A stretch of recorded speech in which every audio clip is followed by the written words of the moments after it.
Okay, here we are. It is January 9th or 10th, and I don't know about you guys, but that feels like January. The beginning of the year is just clipping along already quite a bit. Wow.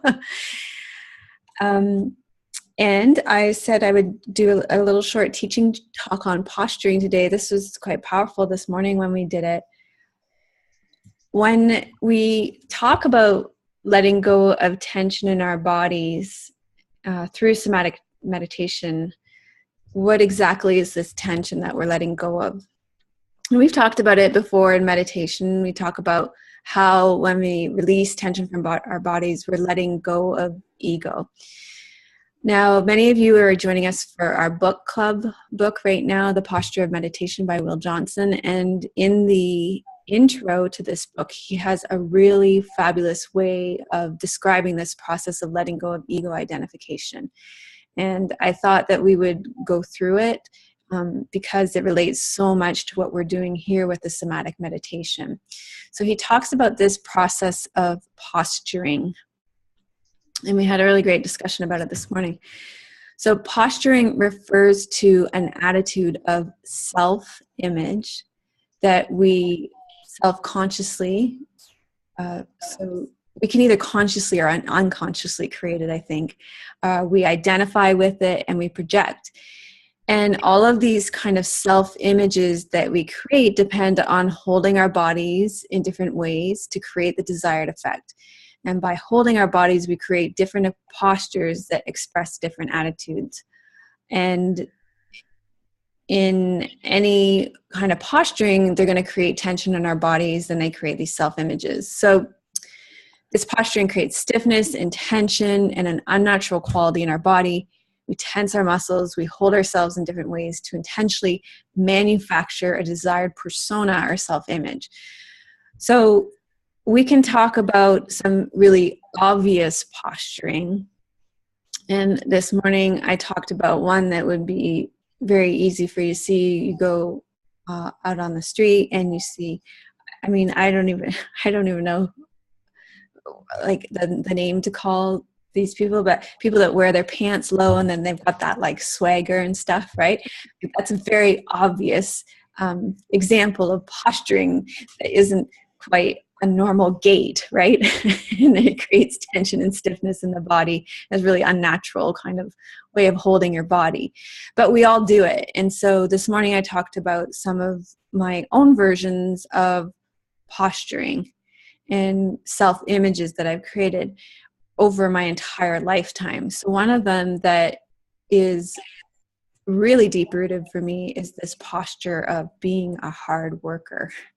And this one, I have no idea kind of when it started, but I recognize it now and see that it is something that I created to get the attention of my parents. So because I came from a large family with many siblings, the only way that I felt that I could get their attention was by working hard and proving myself and trying to win their love that way. And so that self-image of being a hard worker is something that I've hung on to and I continue to hang on to, and is a posture. It's part of my identity, and it's one that definitely creates tension in my body, creates stiffness, creates that unnatural quality in my body, and it's hard one for me to let go of. We do posturing in all areas of our life. We posture in our careers because often we feel like imposters in our careers. So I posture in my career all the time. When times when I'll come and I'll feel very anxious, I can posture a more calm demeanor, even though I might feel anything but calm. And so when it's not coming from that authentic place, it's creating stiffness and tension and that kind of unnatural quality in my body. So it can be quite vulnerable to speak about these ego identifications. The spiritual community is definitely a community where we we really create these self-images, these images of being a good meditator, being a good yogi, being a relaxed person, whatever it might be. So we all do it. We manipulate our bodies so that we can create a certain self-image. And this in turn limits our range of self-expression. We restrict our natural movement in our energetic bodies, whether it be physically, mentally, emotionally, energetically, and spiritually. And ultimately, when we do this, we miss out on our natural state of balance and relaxation. That's our true nature. And I think I've talked to you guys about this in the past, though, where I have to catch myself doing this in a field where often yoga teachers are calm and soft-spoken and relaxed, that my true nature has a more edgy and kind of more fierce quality to it. And so when I let that side of myself fully express itself in a really natural way, there's tends to be from my students and viewers, there tends to be a real resonance with that. But when I hold back from it and put forward a self-image, whatever that would be, somebody who's more loving or kind or relaxed, then it creates this level of this wall of stiffness or tension. So it's in French, the word for posture is poseur, and it puts this into perfect perspective, trying to be something that other than what we are. And it's this imposter syndrome that we all experience. And through somatic meditation, we're letting go of this posturing. And the more we do our somatic meditation, the more we let go of the posturing, the ego identification, and the self-images that we identify with, so that we can accept who we are in truth. And then we can experience who we truly are without needing to be anything that we aren't naturally. So through somatic meditation, we're letting go of some of our unnatural posturing, posing, self-image creation, ego, and entering into more comfortably who we really are. The more we can relax, the more comfortable we will become with our own experience, and the more insights we'll have about our own true nature.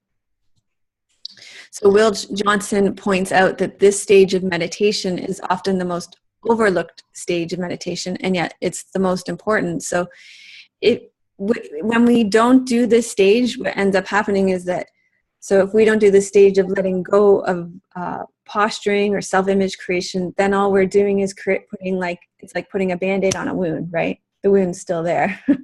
Or putting a technique on something, on a posture, but you're not letting go of I think you guys get what I'm saying. It's really important to let go of the posturing first. So whatever postural habits, Will Johnson says, whatever postural habits of body and mind serve to obscure the truth of our enlightened nature are gradually dissolved. And I know how much so many of you like mudras. There's this great quote in the introduction that says, the posture of meditation can be viewed as a mudra of transformation. So I just thought this was a really important part of the introduction that I wanted to underscore in relation to our somatic meditation. And what we did this morning that was incredibly liberating was we went around and we said, hello, I'm so blah, blah, blah from where I am, and this is what time it is. And this is one of the ways that I posture, like just in the same way that I said, I posture being a relaxed person sometimes, or I posture being, one of the masks that I'm attached to that I find a really hard time letting go of is being a hard worker, right? Or I told somebody this week that I'm really competitive, and they were like shocked. I'm like, really? That's like, because that just didn't line up with their version of me. I'm like, wow. Yeah, that's true about me. So it was really powerful, and each time it brought something out of the shadows, and it was really very freeing. And it laid an amazing amount of groundwork for the meditation itself. You don't have to do it if you don't want to.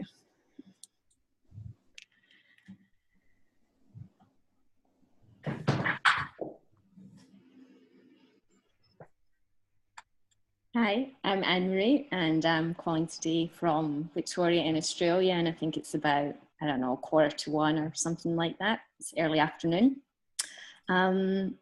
Yeah, that was really interesting, that talk on posturing, because I hadn't really sort of heard of all of that before, so it's really, yeah, given me a lot to think about. And I suppose I had a similar conversation with a friend recently, where I was talking about how needy I can be. And she said, oh, I would never have thought you were a needy person. But yeah, with my husband, who I'm the most vulnerable person in the world, and he sees the real authentic me, I can be extremely needy, but I'm not needy with my friends, because that's, I suppose, a posturing I put on that people won't like me if I'm needy. Yeah, it's okay. Till you talk today that, yeah, that is, that is what that is. Yeah. Yeah. It's a good one. Mm. That you've got it all under control, and you don't need whatever their help or their support or whatever it might be. Yeah. Whereas with my husband, I can be, really needy or really petty or like that little 2-year-old. Whereas friends don't get to see that side of me. And it was having a conversation with my husband about something the other week, and I was saying to him, like, I know this is like coming from a really needy place and it's really silly, but that's just the way I'm feeling right now. But that's probably not a conversation I would be comfortable having with a lot of my friends or people out with this circle. And when you brought that up, it sort of, it's made me realize now there's little things like that. And there was another one about I was saying to a friend about, being about high maintenance, and she said, oh, I don't think you're a high maintenance person. And I said, oh, I think with our partners, we can all be high maintenance to a certain degree. You ladies agree, but yeah. Whereas other people don't see that side. Yeah. They just see what I present to them when I'm out in the world. So, and I think as part of this somatic meditation, often when I'm on the mat, I don't actually feel that very much is happening, but I know that lots is happening because of the way I'm like now reacting in my life and the way things are being stripped away, and I'm talking more from a place of truth. And so it's the effects off the mat that are really astounding me. So it's nice when we do all these talks, getting little bits for my intellect to put it and piece it together, because the body's just sort of doing this stuff and it's unraveling. And then these talks, fill in some of the gaps for me, which is, really interesting. Thank you. Yeah, thanks, Emery.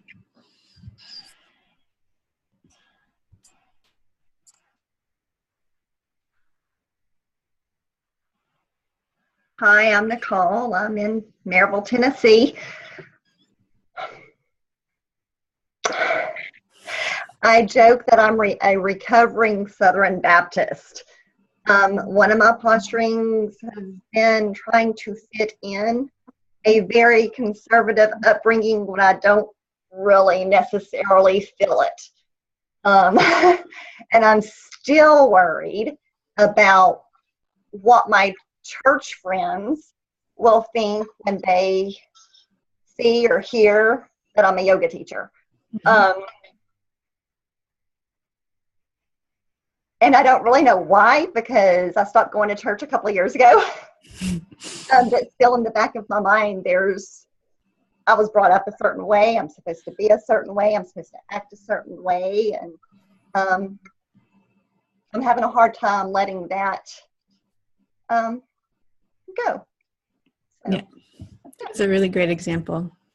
And that all gets layered on your body too.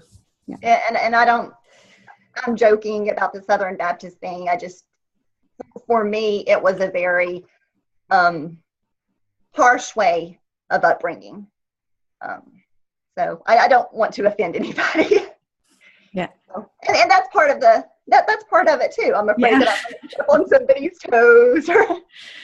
Yeah. So.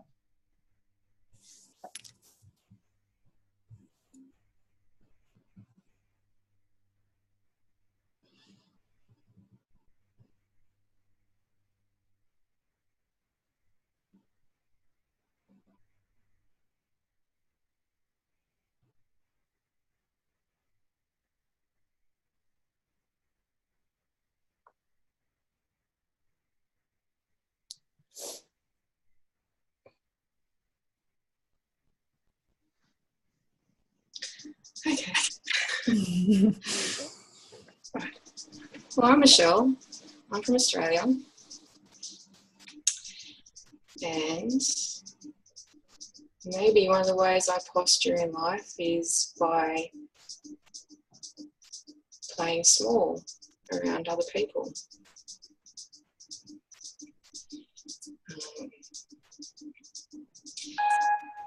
Trying to come across as nice and polite and good. And I'm not really like that. I'm a bit feisty.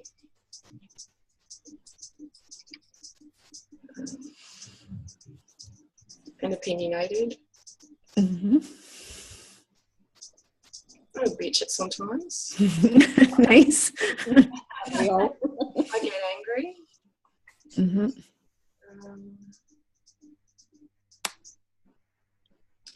And maybe another way that I have postured is trying to hide my femininity, which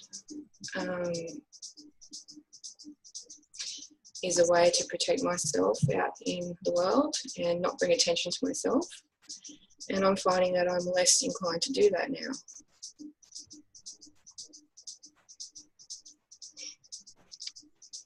Thank you. Okay, so I feel inspired, Michelle. Yes.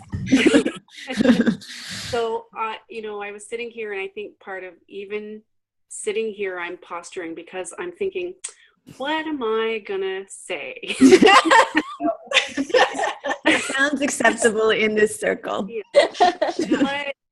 What part of me am I gonna let out? So, and I thank you, Michelle, because I feel kind of similar to that. My job, and I don't know, I'm so tied up with work so much in my life. So I don't know, for some of you probably know, but I'm a pilot. So, and being a girl and being a pilot is a thing, apparently. I don't think it's a thing, but it's a thing for many people. So, and I don't quite know what my posturing is about this, but I think part of me has always had issues about feeling or looking weak.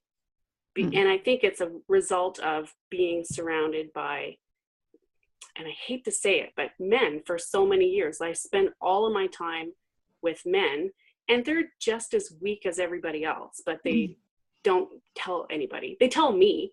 You have these little private conversations when you sit together for 6 hours and you learn all kinds of interesting things about people. But anyway, so I think,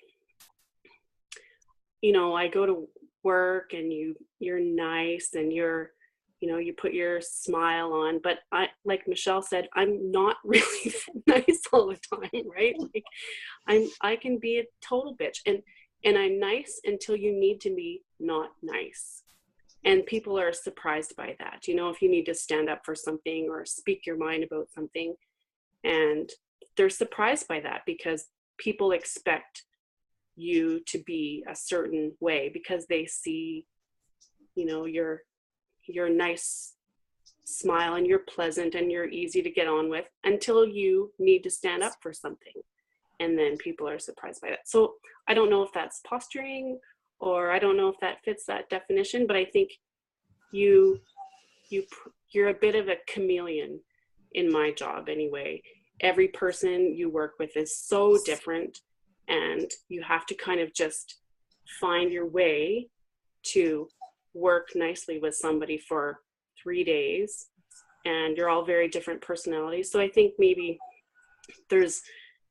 my days are filled of posturing and kind of being a chameleon to adapt to the personality of the person you're working with, to get along and to have a safe flight and whatnot. But sometimes it can be complicated because there are people with very different opinions about things in the world than I have. So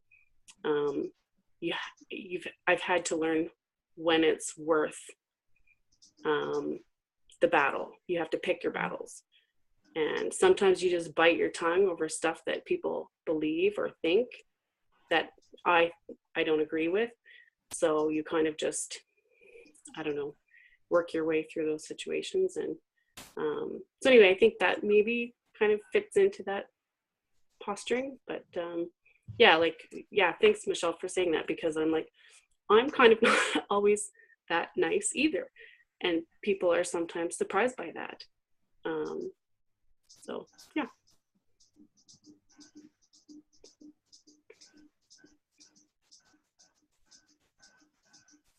Thank you.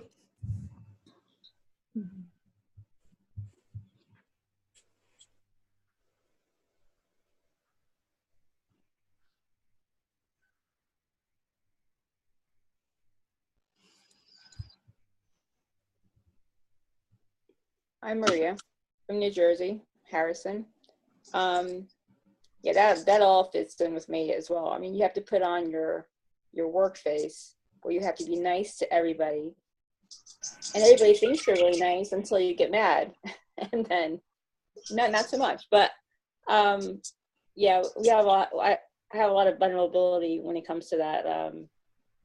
You try to be the perfect daughter, perfect wife, perfect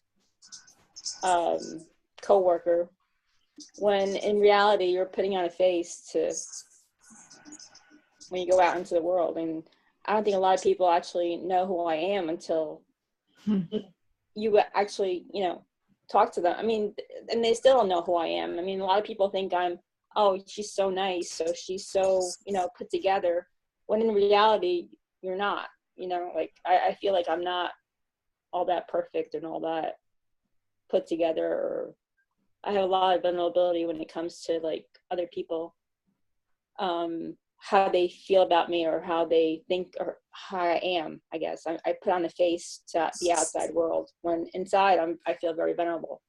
But the thing with this meditation is that I'm saying more or speaking out more of my truth now than I have before. When something doesn't feel right, I actually,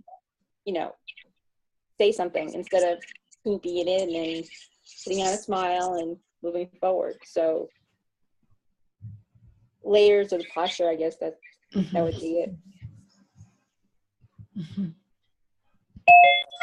But it feels very vulnerable, even talking about it, but we all put on our faces, right? Yeah. Yep. And I think speaking about them helps them to lose their grip too. It lessens their power. Yeah.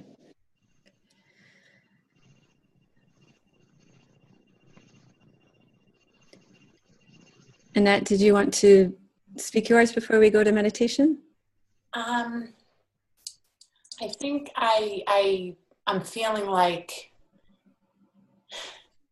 there's just that. Well, my name's Annette. I'm from Massachusetts, and it's about 8:30 here, little 9 now. Just what's resonating with me is that side of me that I show the world, and there's that side of me that I don't show the world. And in my mind, in my private home with my family, I'm much stronger than the people that see me at work. I'm stronger at home and maybe more meek out in the world.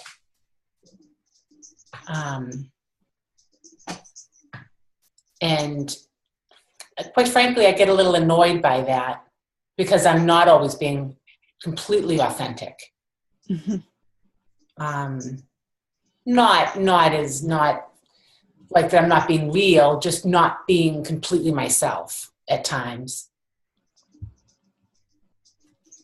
So, I'm sorry about my camera. I've been trying to get myself to be shown. I'm listening. Okay. All right, welcome, Delia. Oh, hi. We're just going to go into meditation now. We just did a whole talk, but you can listen to that in the recording. So go ahead and lie down on your backs with your knees bent and your feet flat on the floor.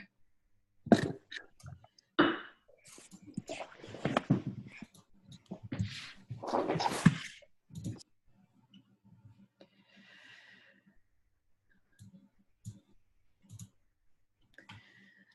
you're lying on your backs with your knees bent and your feet flat on the floor. And remember, the most important thing here is to be comfortable. So you can let go of the posturing around doing this meditation perfectly, even, or the posturing around doing a perfect meditation. So there's nobody here judging you or evaluating you. It's just your experience that you're coming into contact with. So even in setting up your meditation, it's not about setting it up right. It's about setting it up so that you can fully relax. So if that means pulling a blanket over you, or putting a bolster underneath your knees, or putting a pillow underneath your head, get into a position so that your pelvis and low back are comfortable, so that you can release tension from your body. That's the main thing. You're going to put your hands on your belly. And you just want to feel your body sinking down into the earth. The more you feel yourself supported by the earth, the more fully you're able to relax. And the more you're going to be able to let go of tension, let go of the self-images that you consciously create, unconsciously create, all that you identify with and project.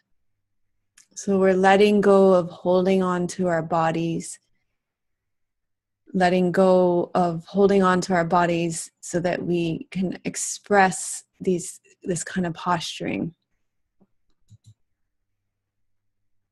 So you're going to feel your 2 feet, your pelvis, your buttocks, your mid-back, your elbows, your shoulders, and your head on the ground. And notice that even as you come to lie down on your back here, as you lie down on the ground, that you're starting to come into relationship with your body as it is.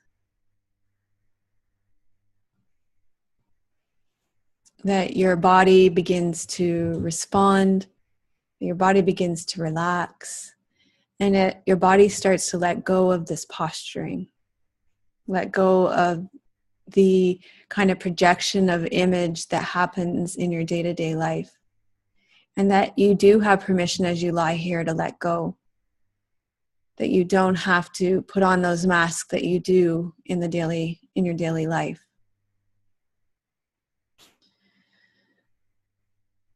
So beginning with your feet, putting your attention into your big toes, feeling the sensations in your big toes on both feet, feeling the bones of your big toes, the underside, the sides, the toenails, and allowing the tension to come forward. Feeling the tension. And then allowing that tension to melt down into the earth. There's a release of energy downward. There's a release of the holding on. There's a release of that image projection. There's a release of the trying so hard. There's a release of being the nice person. And you'll feel that there's a kind of softening that begins to occur. It might happen in your big toe. It might happen in another part of your body. It might be just a little bit of softening at first. Just follow that melting down into the earth. And then bring your awareness to your second toe on both feet. Feeling the tightness and the tension, the rigidity, the holding on,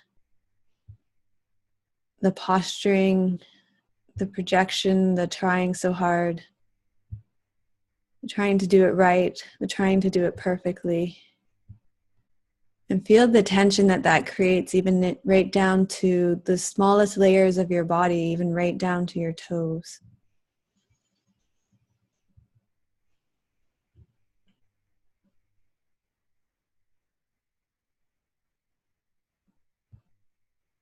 Feeling it on the underside, the insides, on the toenail, allowing that tension to come forward, and then giving yourself permission to let it go and dissolve and release right down into the earth.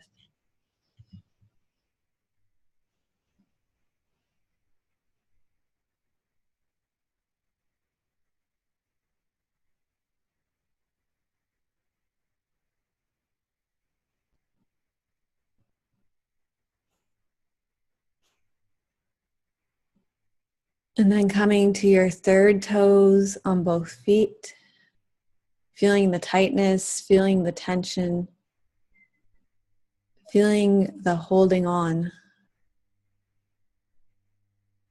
feeling the kind of controlling that happens when you create these self-images, either consciously or unconsciously. Allow that tension to come forward. Feel the layers of tension that it creates right down to your third toe.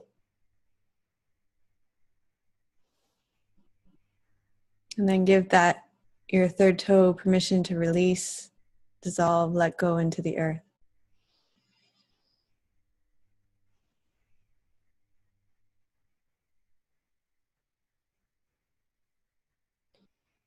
Moving to your fourth toe on both feet. Feeling the tightness, feeling the tension, feeling the holding on.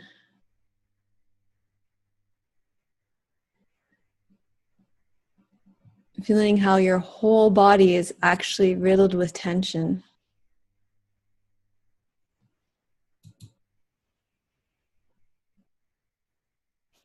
When we manipulate our bodies so that we can create a kind of image or project a specific self-image, it creates this tension in our bodies. We limit our range of self-expression.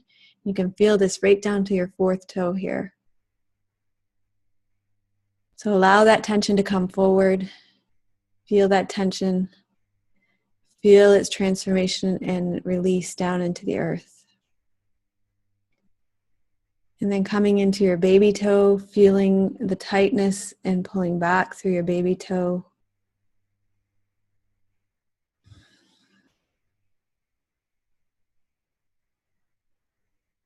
The more we do our somatic meditation, the more we're letting go of this posturing, the self-images that we identify with. You can feel that tension in your baby toe. You can let go of some of that unnatural posturing, the posing, the self-image creation. And the more you relax your baby toe, the more comfort that you experience. So now feeling all 5 toes on your feet, feeling them lengthening, releasing, dissolving, and letting go into the earth.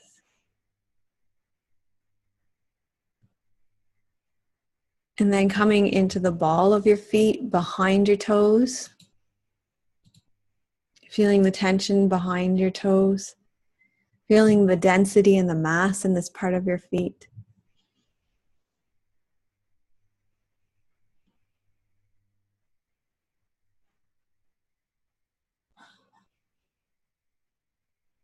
Allowing there to be space between your teeth and your tongue to float in your mouth as you become aware of the tension in the ball of your foot.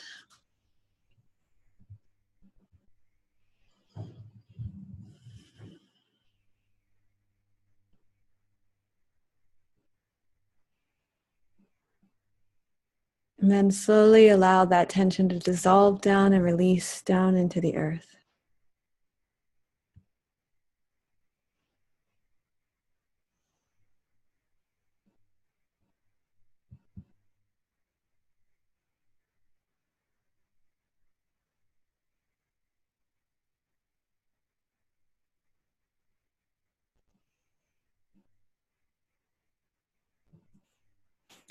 And then coming to the arch of your foot, feeling the tension at the front of your arch, the middle of your arch, the back of your arch, the insides and outsides of your arch.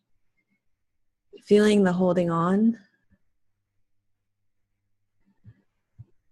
And as you become aware of it, you'll start to feel that tension dissolve, release, let go, melt down into the earth. And as you start to feel that, you may feel other parts of your body releasing and letting go. And as you do, just welcome that happening. Follow the wisdom of your body and let that releasing and dissolving happen in other parts of your body as well.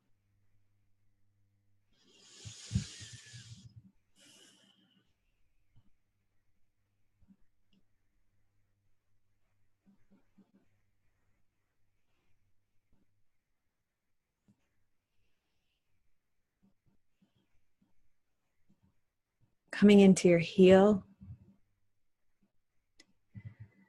feeling the tension at your heel, feeling the density and the mass there.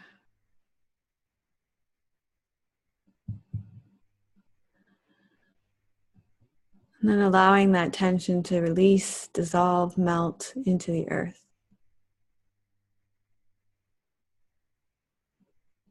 And then letting your awareness come to the entire sole of the bottom of your foot.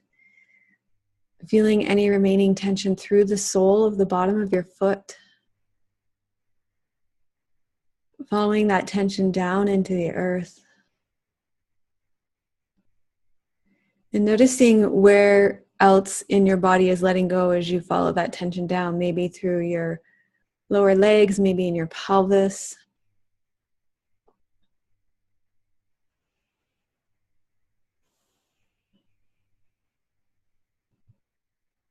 And then feeling the tension in your Achilles at the back of your ankle.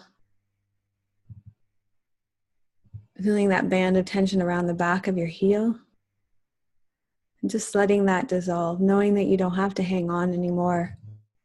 Giving yourself permission to let go. Feeling the tension in your ankles, your ankle bone on the inside, ankle bone on the outside. And all the layers of tension on the inside of your ankles, fronts and backs. And feeling your whole foot melting, releasing, and dissolving into the earth.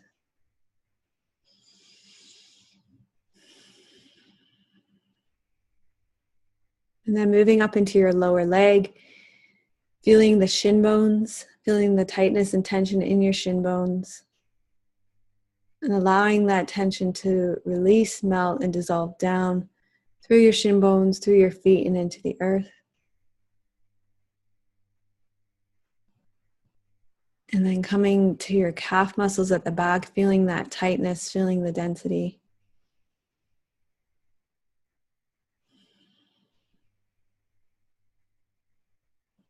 Feeling it melt, dissolve, release, and let go. Remembering that numbness is its own form of tension. So if you come along to a part of your body that feels numb, to be patient, to allow yourself time to drop in and to discover any sort of small window of sensation that might exist there, to drop into that sensation, to allow that window to open, to go more fully into that sensation, and to that numbness kind of comes before tension or pain. So to open the numbness to sensation. And allow that to dissolve and transform. So now your whole lower leg is releasing, relaxing, dissolving down into the earth. And then coming to your knees, feeling the tension, the tightness in your knees.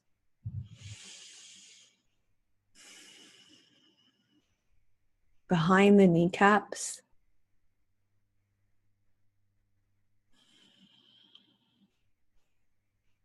Feeling the holding on, knowing that you don't have to hold on anymore.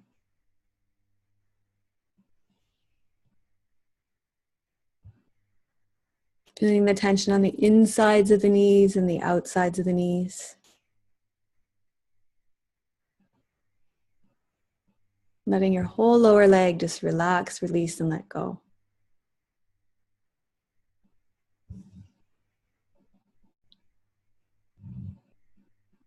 And then coming to your buttocks, two sides of your buttocks connecting with the ground, feeling the points of connection, feeling the holding on there, and just let go of the holding on and allow your buttocks to connect more fully to the ground.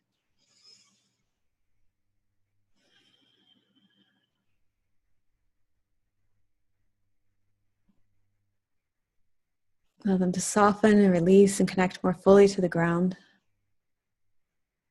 And coming to the pelvic bones themselves, feeling the bones of your pelvis.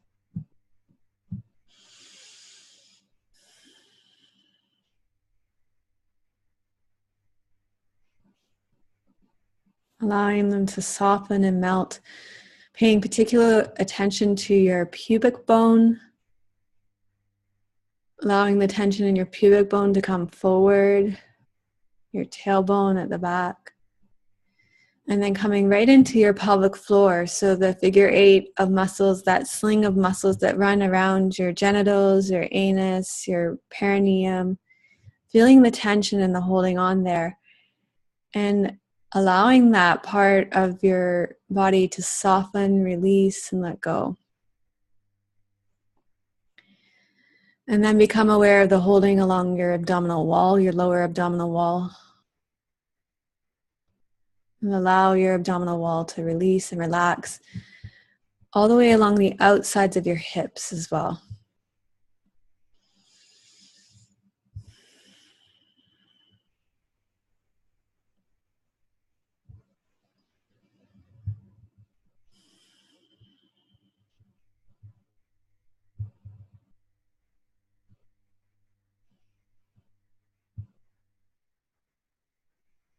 So now you're feeling your whole pelvic area, your buttocks, your hips, your pelvis, the bones of your pelvis softening, releasing, relaxing, and letting go into the earth.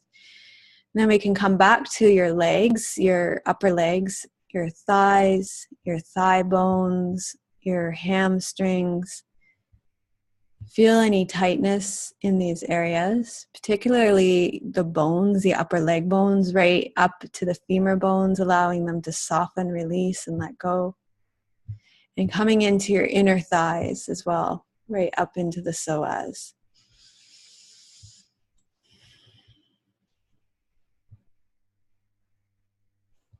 So now your whole body, lower body, from your pelvis, your buttocks down through your feet is relaxing, releasing, softening, melting, and letting go into the earth.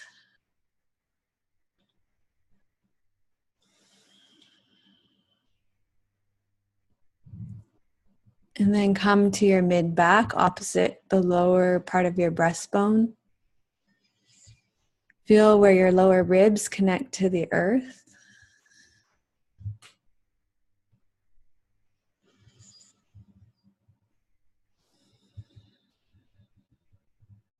Feel their connection to the earth, and feel any tightness or holding on your lower ribs, particularly around the sides of your ribs, the fronts of your ribs, along your breastbone. Breathe into these areas, feel the tension, feel the holding on, allow that to come forward. And then as you exhale, feel the softening travel with the softening, the melting, the releasing, the letting go, down through your side ribs and into the earth.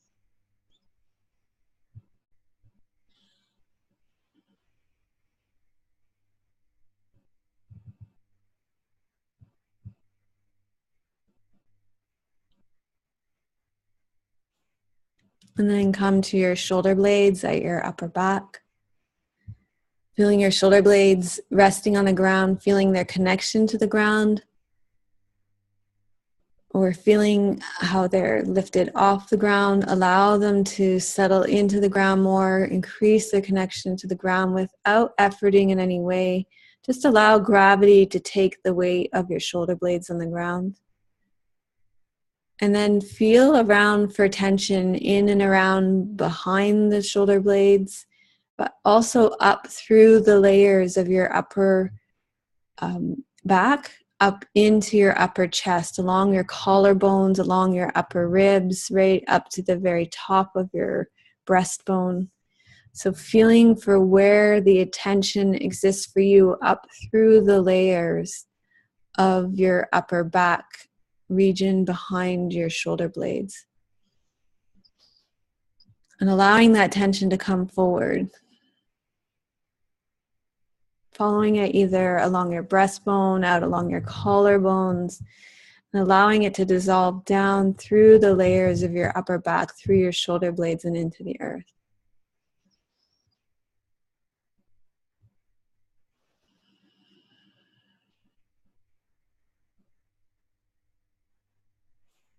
And then feeling your elbows heavy on the ground.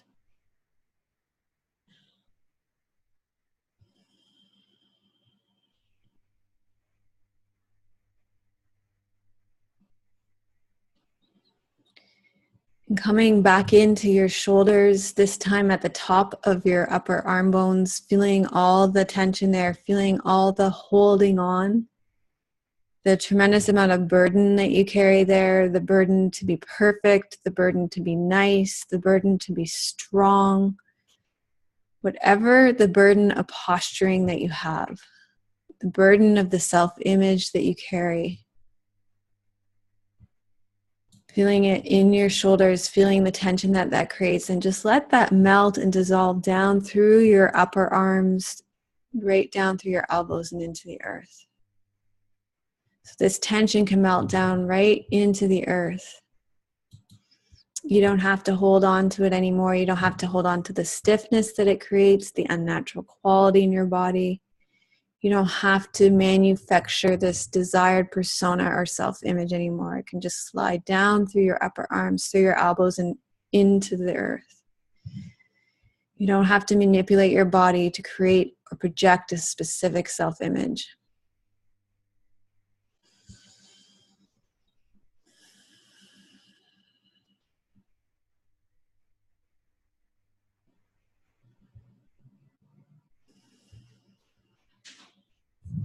And then coming into your hands, the palms of your hands, the base of your thumbs and your forearms, all the joints in your fingers and your thumbs, feeling the tension, allowing it to come forward.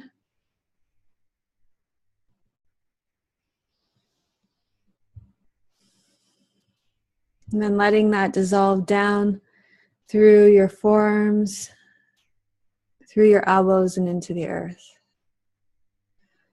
So you're letting go of this unnatural posturing, this posing, this self-image creation, and you're entering into a more comfortable relationship with who you really are.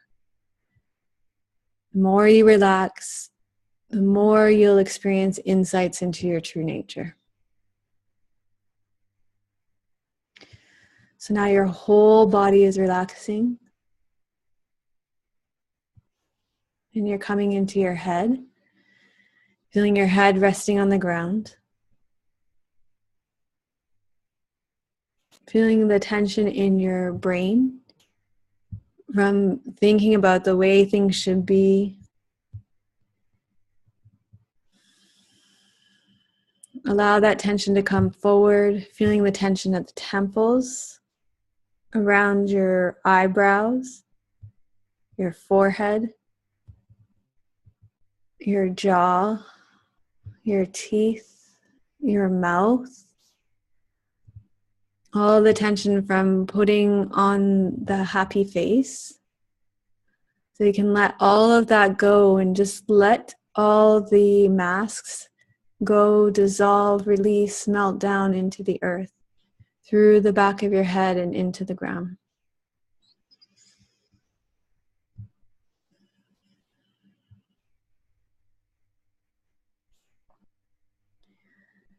Just feel how exhausting it is to hold on. Feel that tiredness in your eyes.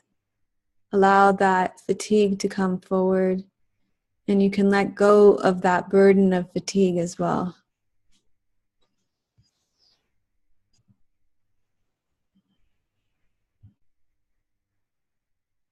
So now your whole body is relaxing. Your 2 feet, your buttocks, your mid-back, your elbows, your shoulder blades, and your head.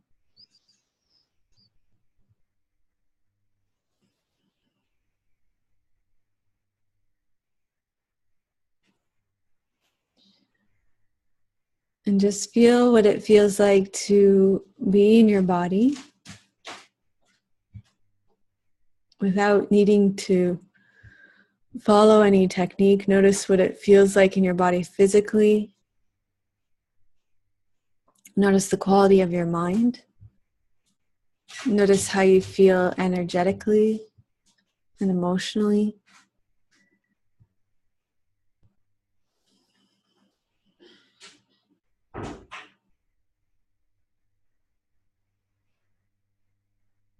Just being in your body, notice what it feels like to be in the state of somatic relaxation right now.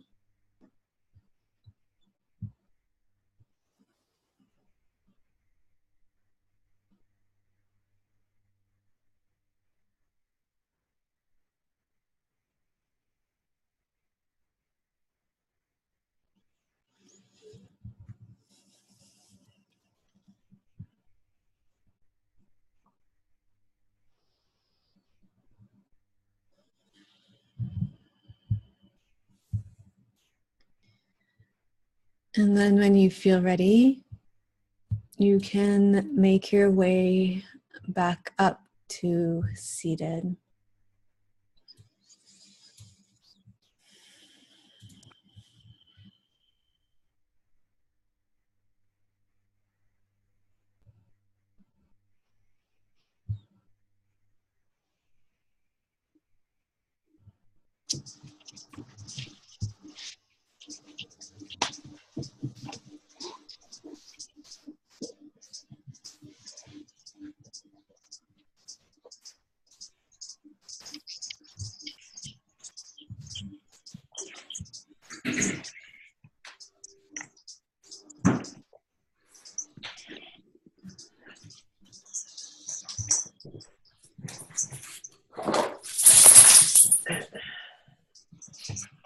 Okay, so this is your time for you to be able to speak about your experience if you wish, to ask questions about this meditation or any of your experiences with somatic meditation during the week between these this time we have together.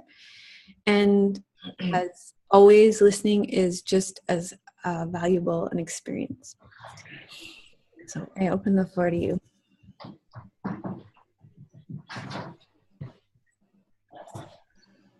I felt, hi, I'm Delia. I felt very sad. It was very emotional, very, very emotional. Bringing up all the sadness of the past couple of months and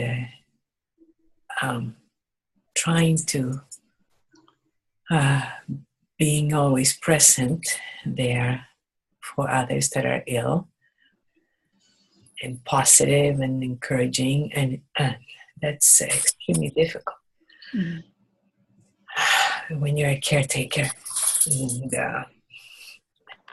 so that all of that came up tonight again.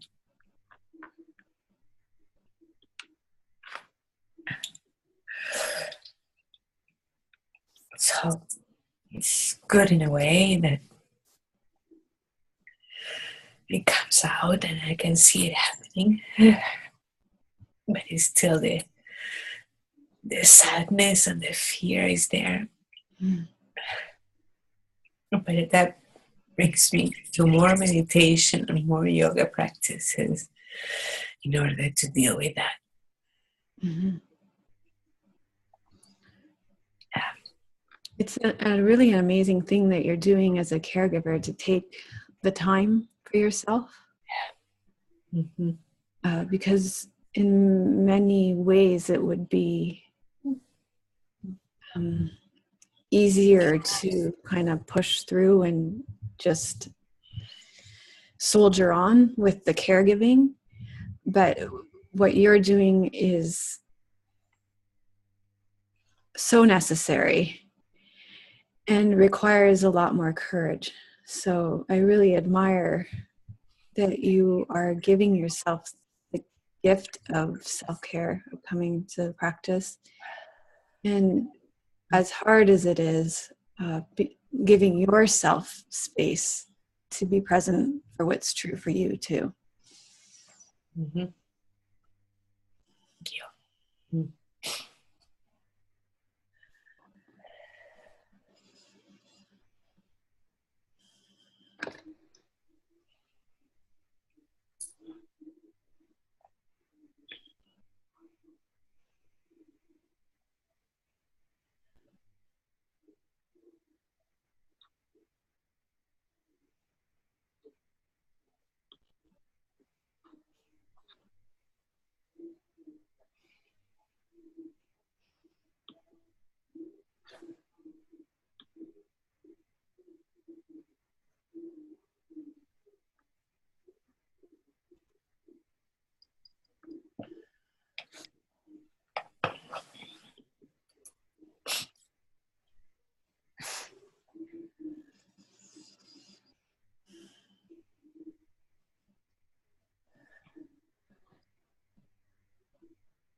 Well, for me, I think going into meditation, I felt a bit on edge. And then I started to release tension, and then something interesting happened where I just felt like I was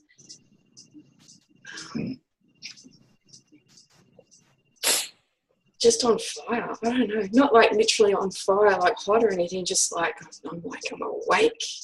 It's like, it was like a very kind of Durga Kali kind of thing going on. Yeah. A lot of energy around my solar plexus and heart center, and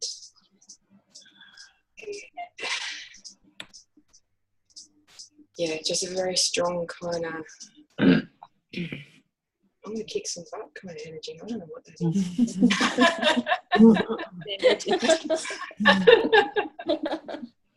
Yeah. Which is interesting because the last couple of days I've been feeling very restless. Yeah. And before that I was just sleeping a lot. So that's quite interesting.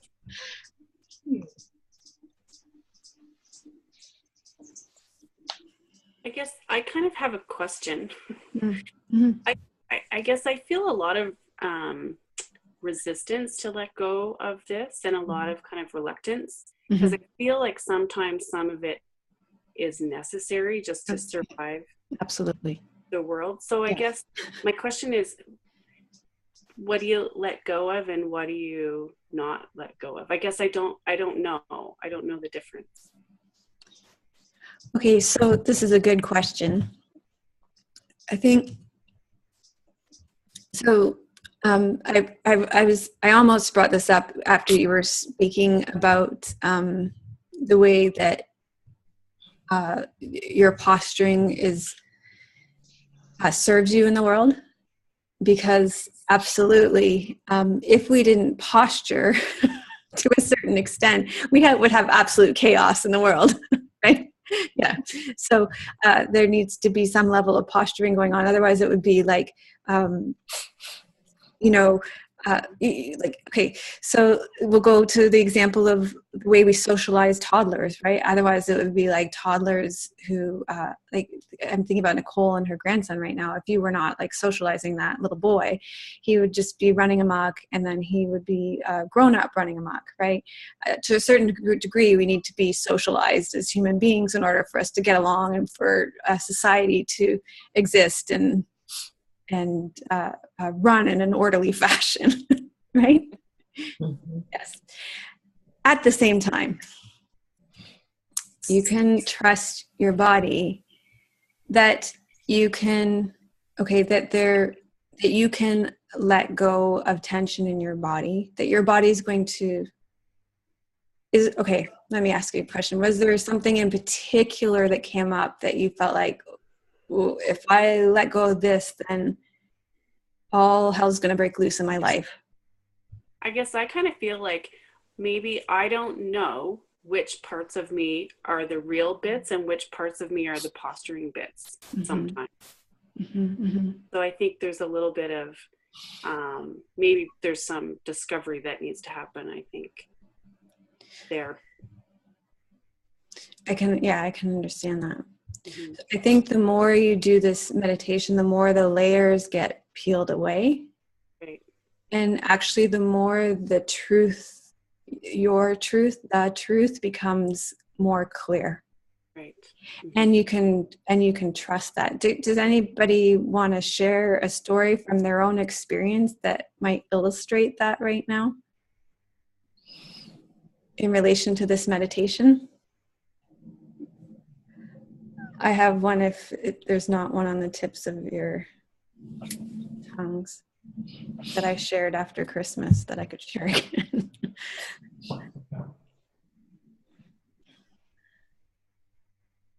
Go for it, Melissa. So mine is in relation to my relationship with my mother, which I have a very difficult relationship with my family of origin, particularly my mother and my father. And so a lot of times, so this is a really good example in terms of what you're talking about. A lot of times when they tell me things, I don't know what's true, right? Because they're my parents in particular, right? So at Christmas, I called my mom to thank her because she sent us gifts. And the conversation started to go down. And she started to say, so she hasn't called me in since we moved here, not once. So that's 2.5 years of not calling her daughter. So that's a bit of context. So she says to me, I really miss you, and I'm never going to be able to make enough money or save enough money to be able to come and see you. And I, she starts laying this on me. And so then I have this clarity around truth, right? So then I said to her, well, Mom, if that was true, if you really missed me, you would have called me once in the last 2.5 years. So see where and I would never have been able to say that to her even 6 months ago. But because I feel like I let go of a lot of layers, there was just this real openness and truth. And I wasn't angry when I said it to her. It was just a blanket statement about the truth. Does that make sense? Yeah. Yeah. Yeah. And I think it's just there's more discovery, I think, just to happen. But it's interesting to me that I feel very reluctant today with this meditation. And I think that in itself is interesting. So, yeah. Well, because it is incredibly vulnerable, right? Because it starts to really shift things. It starts to really shift, with the example of the relationship with myself and my mom, right? It's like, well, we're not going to play this bullshit role anymore, right? This is actually the truth of how it is. Yeah. Right. Mm-hmm. So that's an example of how starting to shed the layers can. And I know Maria's spoken about it here, Michelle's spoken about it here, Nicole's spoken about it here, of how this meditation has opened them up to their truth, and they've either spoken their truth or made changes in their life as a result.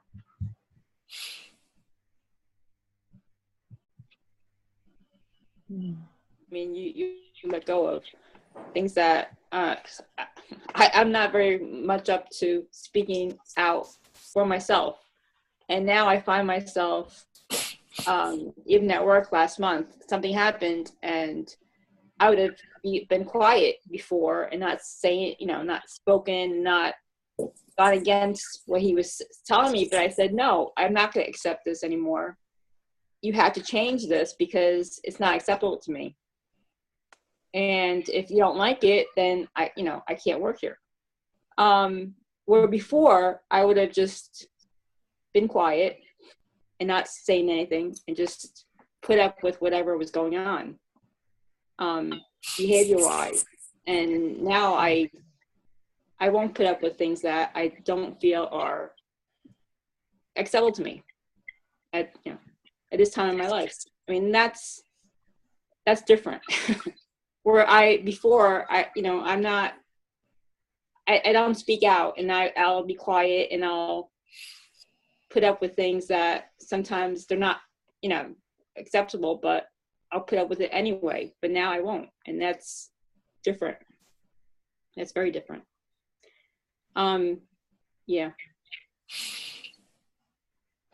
Today, I did this meditation actually this morning as well, and I found it a lot easier tonight to relax and to let go, and of the stress that especially like around the face. It's like I had a mask on at the beginning, and all of that released into the ground, and I did relax a lot. It was good.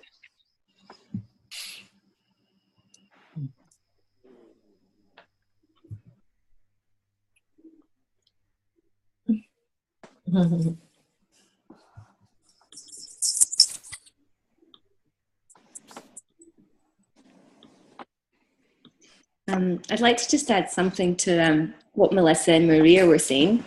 I found that off the mat that I'm speaking my truth more often, but I'm also finding that some of the things that I maybe did used to say, but I said them from an emotionally charged place. So because I was either defensive or I was caught up in the drama of it, I'd be like, no one around here appreciates me, and da-da-da-da-da. And I didn't. Whereas now, because I'm coming more from a calm place, and sometimes, I'll say, well, look, whether this is the truth or not, this is how I'm feeling right now. I just feel that, I'm not appreciated for, and the responses that are coming back are amazing me, that I just speaking my truth from that calm place rather than from an emotionally reactive place. It's changing the whole dynamics of statements that I've said many times in the past and have spiraled into a different direction. Mm-hmm. So I'm finding that interesting. And I was a little bit scared of the letting go thing, because I find this meditation for me is very much a bottom up process, because I'm trusting my body to get rid of, so many layers, so many tension. And I don't know then how that's going to play out in the world. But with these little examples, I'm starting to see that as I'm coming from that more calmer place, people are interacting with me differently. And some people are starting to fall away from my life. And I think I just have to accept as well that that's part of the process too. And at the moment with the somatic meditation, and I've had this earlier on in the process as well, the one today, I found it quite difficult to let go, and there's a lot of tension there again. And I did one yesterday with a lot of tension, and I find that sometimes my body gets to a stage where I can just feel so much tension, and it's actually quite uncomfortable to come to the mat, and there's all this tension, and it really takes me to the edge. It really pushes me to the edge. But because I like what's happening as the things are falling away off the mat, it encourages me to come to the mat and be at that edge, even though it's quite edgy at the time. So I think at the moment I'm probably in a little edgy space again with the somatic meditation. And with the sadness today, I did feel, I didn't actually cry, but when we were at the shoulder blades, and then when we were in the face, and you were talking about like dropping the masks, I almost felt on the edge of tears. There was like this wall of grief that kind of wanted to come out, but I don't know whether I was stopping it or I'm not maybe quite ready to let it out. But it was interesting. So it was an edgy experience today. Yeah. Mm-hmm. I agree. It was true for this morning too. I don't think I quite anticipated how edgy this one was going to be for people. I should have maybe, but this is the crux to me of this meditation. So, it's important to bring it forward from time to time. Because we're undoing so much conditioning, mm-hmm. especially women. Mm-hmm. And it's a whole lifetime of it, right from the get-go. Yeah. Who knows what kind of ancestral, I've been thinking a lot about ancestral stuff. Yeah. Who knows what we've got coming on down, and we've got that on our shoulders. It's So feeling like there's this huge edge and it's uncomfortable and it's painful even, it's understandable. Yeah. And I actually said the same to myself this morning, Michelle, because I did a meditation yesterday and then did one this morning with this edge. And as I was brushing my teeth, I thought to myself, yeah, of course, Melissa's always saying it's a lifetime practice, which I know. But as you just said, we've got over 40 years of all this tension. And then because of the world we live in, we want to just do 6 meditations and get rid of it. Ridiculous. Yeah. It's our to-do list, right? We just checked it off. Well, what's next? Washing, cook dinner, enlightenment. Don't need the body anymore, tick. Stuff like that.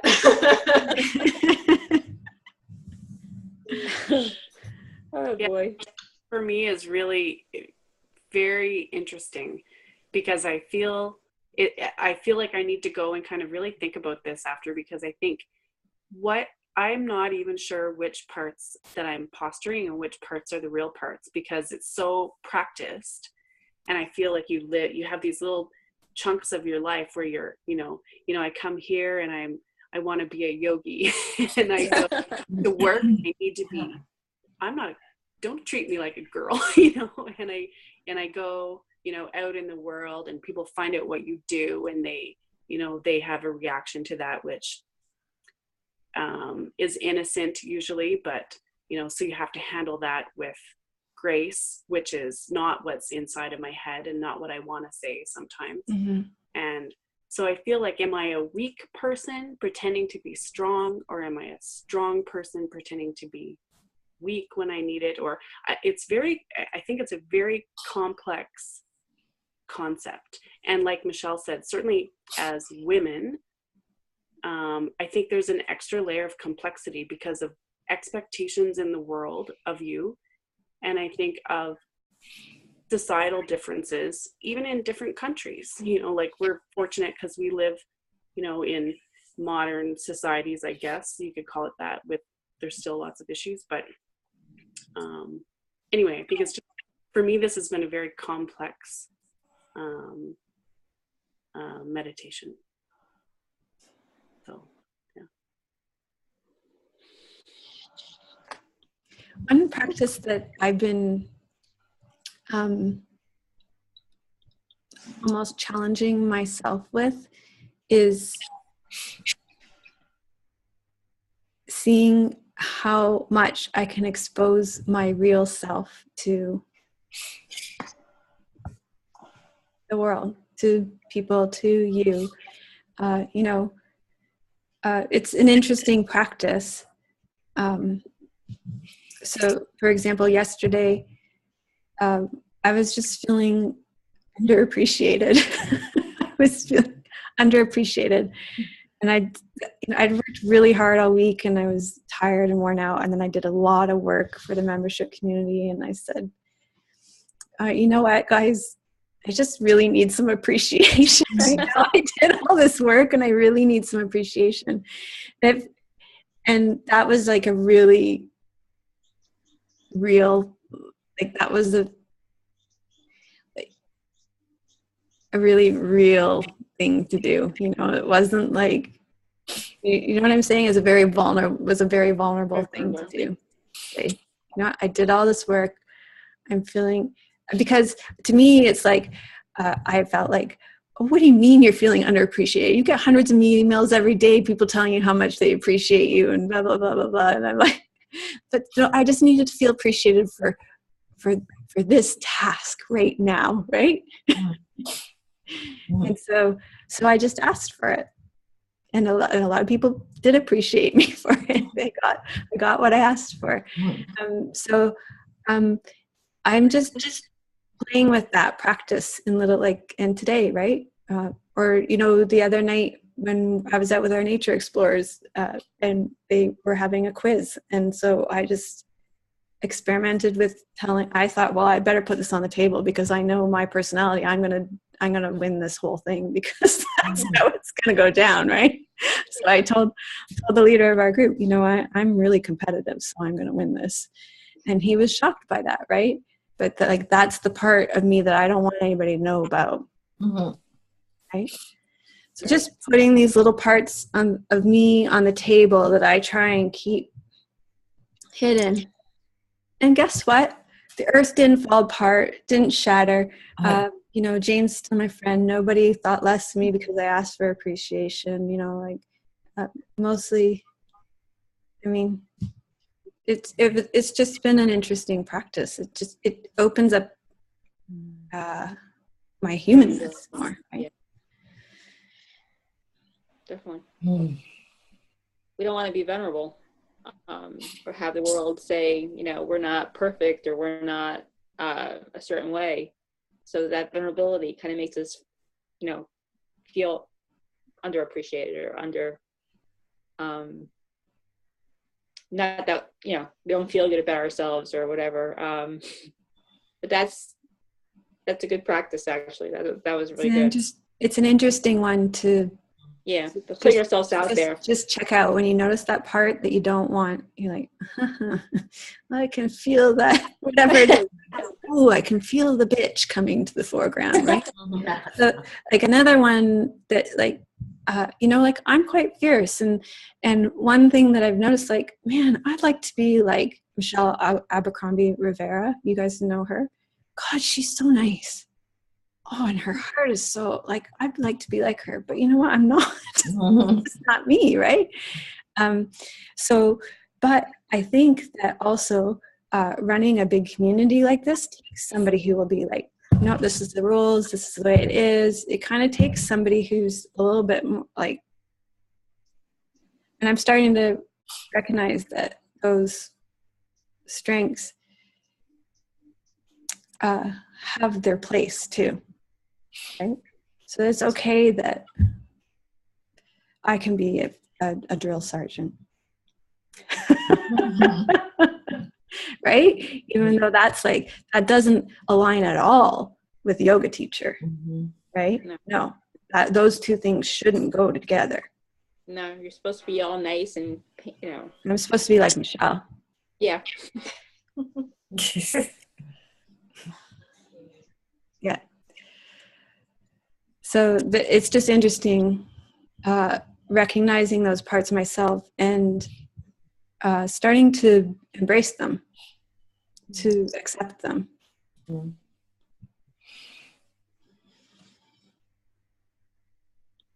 This is the struggle that I hear for you, Lisa. Yeah.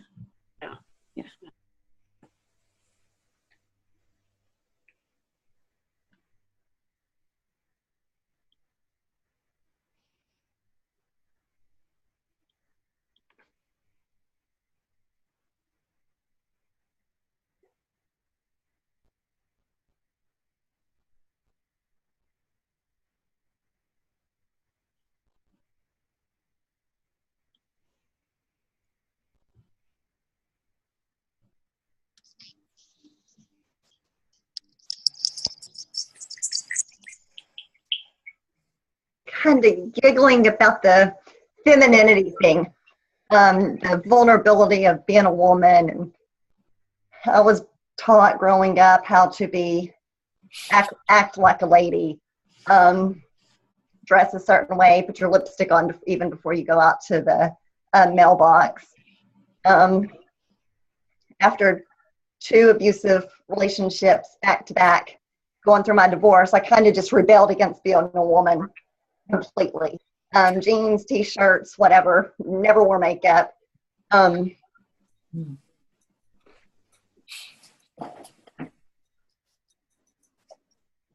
Through yoga and meditation, starting to connect with the feminine divine, Kali, Kuan Yin, my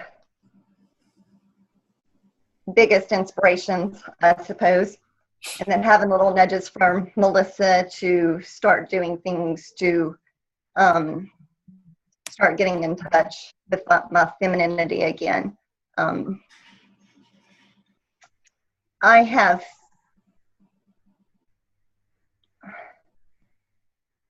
started realizing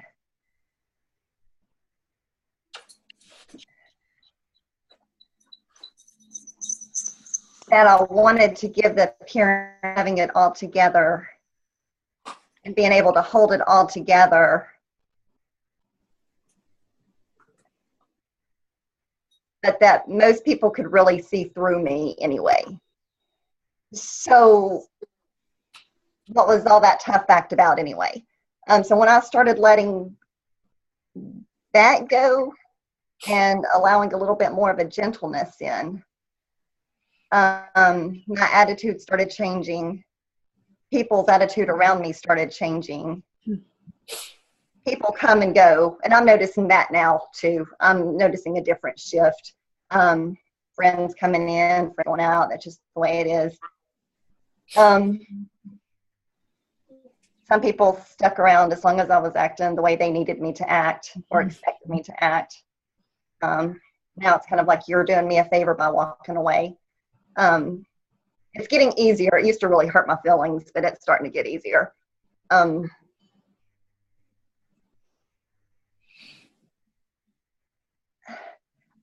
trying to bring my words around.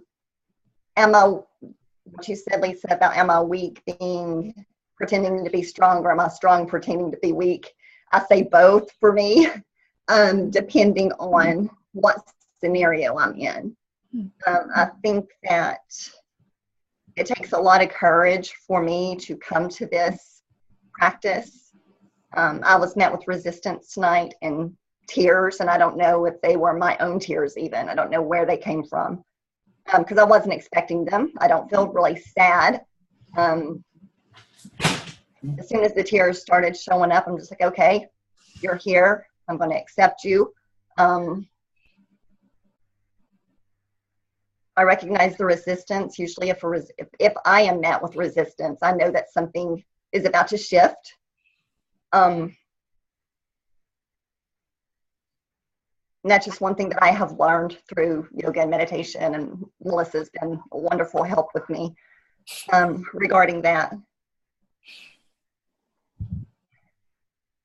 I do have a point.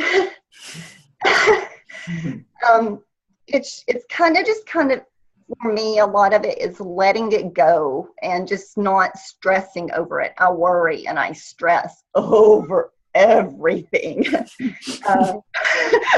Everything. And the more I relax and trust that it's a process, that it's a practice. Melissa tells me all the time, it's a practice, not a perfect. I think, Maria, you have to remind me sometimes too, it's a practice, not a perfect. When I can keep that mentality, this meditation seems less scary to me. And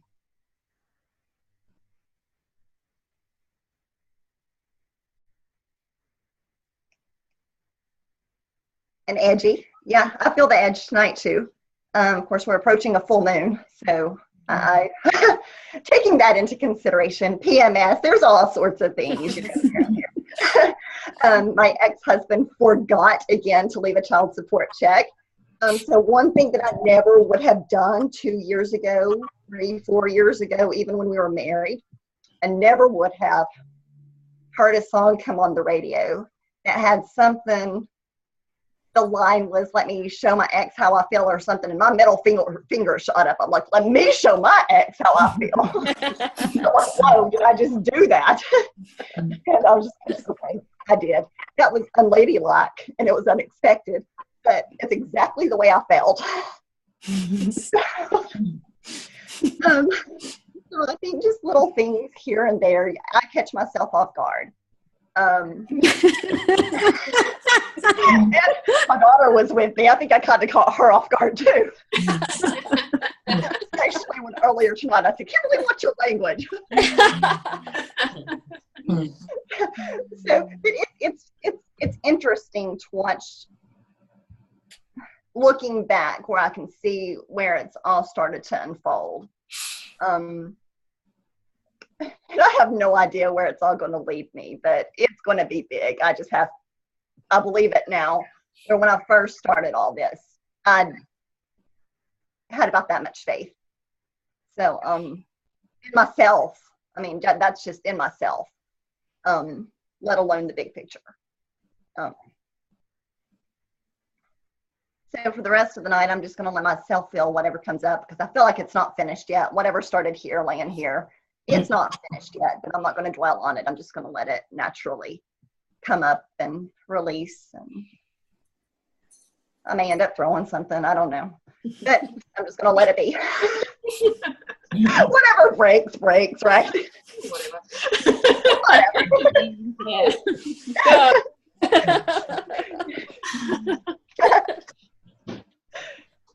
You make me think about this teacher, Jeff Brown, who did this very somatic practice of, he had like in his basement this kind of like a punching bag scenario, right? Where he had like a sledgehammer and something that he could just go and beat it with, I don't know. Anyway, that was what he did. Yeah.